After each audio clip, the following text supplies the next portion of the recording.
Hey everybody, my name is Charles Odell. I'm the Chief Executive Officer and President of Dilworth Center, and I'm joining you today in what we call Chats with Charles. It's kind of my way of just letting everybody know a little bit about what's going on over here at Dilworth Center.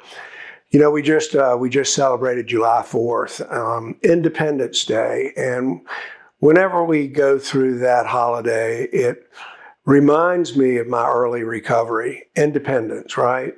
I got sober back in 1982, and when I did, I was a pretty young guy, and what I experienced was a lot of what we see our adolescent patients going through these days.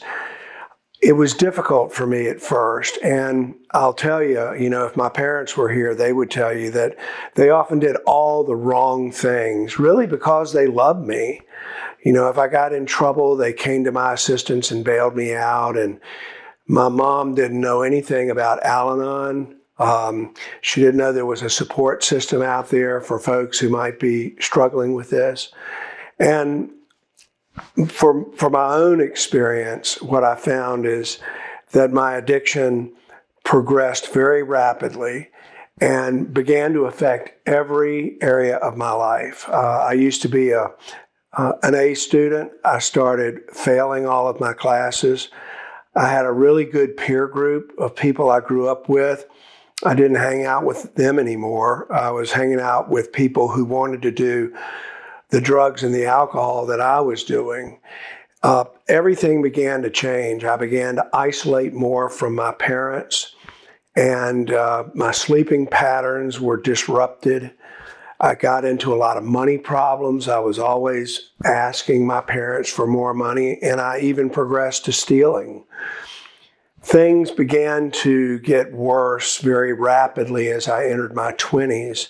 And I found myself in a situation by the time I was in my mid-20s of needing some type of assistance. And my mother, I heard somebody say one time, alcoholics are best suited to help other alcoholics, one person helping another.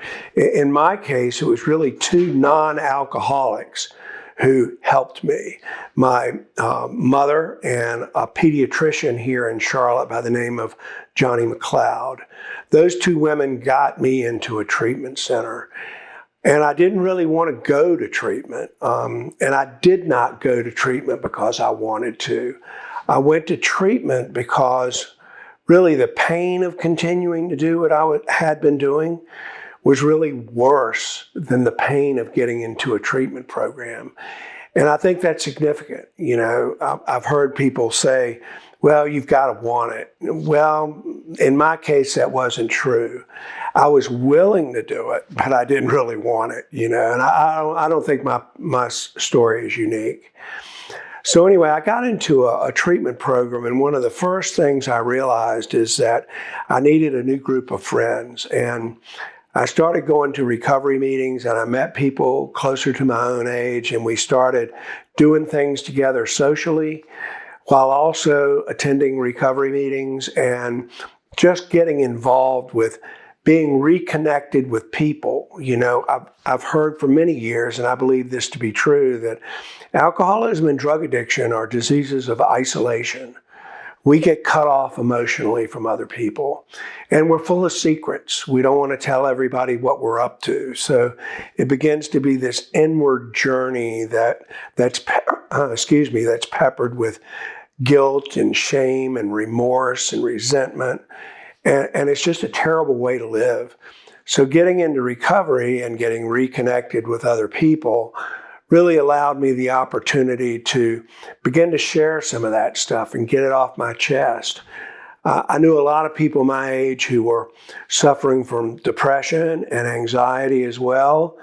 And these folks benefited greatly from getting proper care for that in addition to their addiction.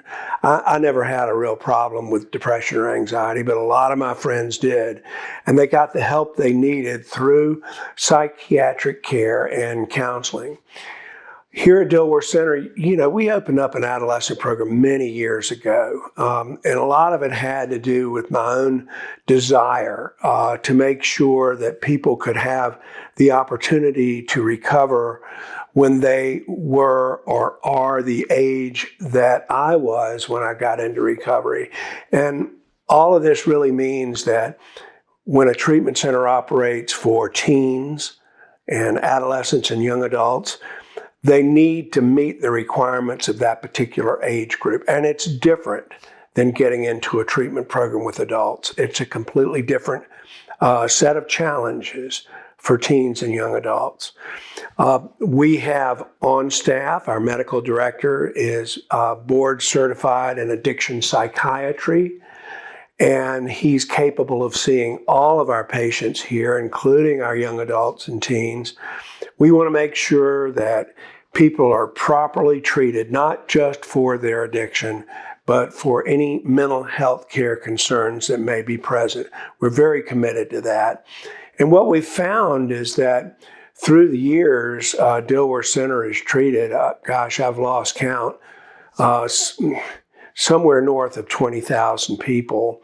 And many of these have been teens and young adults, and many of them are sober today. Of course, they're not teens or young adults anymore. They're kind of like me. They got gray hair, but that's okay. You get gray hair by not drinking and not dying, So recovery works. And I think what I like to tell people is treatment works. It always has, assuming it's good treatment, and we are committed to providing the best treatment you can possibly find anywhere, and I'm personally committed to that. I want to thank you all for checking out this video today. Hope to talk to you soon.